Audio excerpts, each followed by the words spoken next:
Imagine a world stretching from the shores of Greece to the mountains of India, all under the rule of one man. This wasn't a world built on fear and destruction, but on a revolutionary idea: respect. This is the story of Cyrus the Great, the founder of the Achaemenid Empire, and the man who changed the very definition of a conqueror. Our story begins in the 6th century BC, in the land of ancient Persia.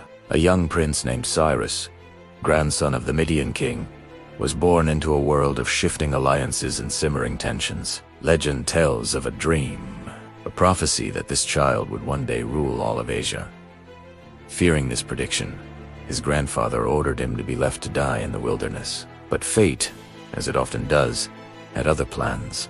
Saved and raised by a shepherd, Cyrus grew into a charismatic and brilliant leader. His royal lineage eventually revealed, he didn't just reclaim his birthright, he shattered the old order. In 550 BC, he led a rebellion against his grandfather, the Median king Astyages. It wasn't just a military victory, it was a political masterstroke. Cyrus united the Persian and Median peoples, laying the foundation for an empire unlike any the world had ever seen. He didn't just conquer, he absorbed, he integrated. The Medes weren't treated as a vanquished foe, but as partners in a new, grand enterprise. With Persia and Media united under his banner, Cyrus turned his gaze westward to the fabulously wealthy kingdom of Lydia, ruled by King Croesus. The clash of these two titans is the stuff of legend. Croesus, famously misinterpreting a prophecy from the oracle at Delphi, believed he would destroy a great empire by attacking Cyrus. He was right, but the empire he destroyed was his own.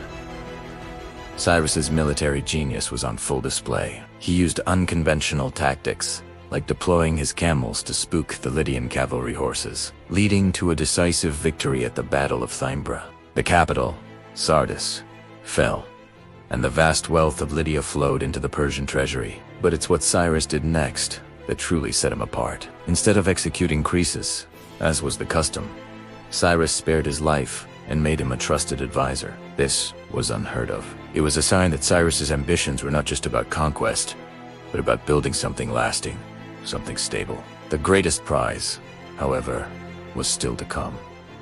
The ancient, impenetrable city of Babylon. For centuries, Babylon had been the jewel of Mesopotamia, a center of culture, science, and power, protected by massive walls that were thought to be unconquerable. Its king, Nabonidus, was unpopular, and the city was ripe for change. In 539 BC, Cyrus and his army arrived at the gates of Babylon. Instead of a long and bloody siege, Cyrus once again demonstrated his strategic brilliance. According to the historian Herodotus, his engineers diverted the course of the Euphrates River, which flowed through the city.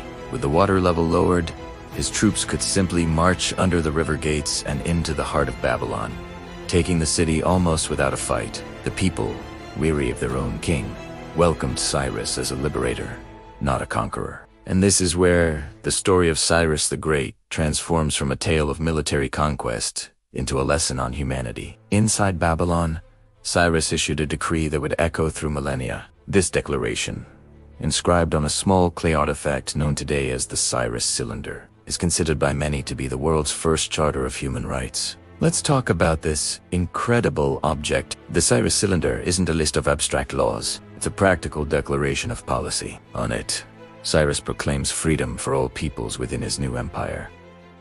He abolished forced labor. He declared that all people had the right to choose their own religion. He allowed displaced peoples, including the Jewish people who had been held captive in Babylon for decades, to return to their homelands and rebuild their temples. Think about how radical this was. In an age where victory meant enslavement, destruction, and the imposition of the victor's gods and culture, Cyrus chose a different path. He understood that an empire built on tolerance and respect was far stronger than one built on terror. He allowed local customs to continue. He respected local religions, and he often kept local rulers in place as governors or sub. This policy of multiculturalism and tolerance wasn't just good ethics. It was brilliant. It created a sense of stability and loyalty across his vast and diverse empire. From the Ionian Greeks in the west to the Sogdians in the east, people were more willing to be part of an empire that respected their identity. This approach fostered peace, and allowed for the flourishing of trade and culture.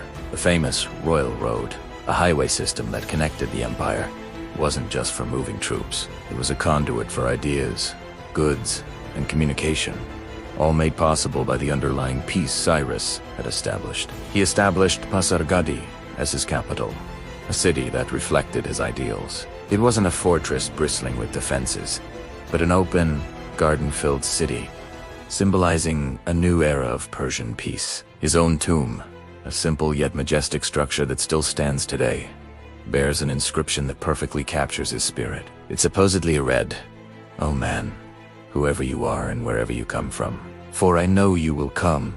I am Cyrus who won the Persians their empire. Do not therefore grudge me this little earth that covers my body." It's a message of humility from one of history's most powerful figures. Cyrus's reign came to an end during a campaign in the east, but his legacy was already secure. He had forged the largest empire the world had yet seen, stretching over 3 continents. But his true achievement was not its size, but its soul. He created a model of governance that influenced leaders for centuries to come. From Alexander the Great, who deeply admired him, to the founding fathers of the United States, the principles laid down on the Cyrus Cylinder: religious freedom, the abolition of slavery, the right of people to live where they choose, the bedrock of modern conceptions of human rights. Cyrus proved that a ruler could be both powerful and merciful, a conqueror and a liberator. He wasn't just Cyrus, king of Persia. He earned the title that history has bestowed upon him: Cyrus the Great. His story reminds us that true greatness is not measured by the lands you conquer, but by the lives you free and the future you build. Thank you so much for joining us on this journey back in time. If you found this story as fascinating as we do, please hit that like button and subscribe for more deep dives into the lives of history's most incredible figures. Let us know in the comments which historical leader you'd like to see us cover next. See you in the next video.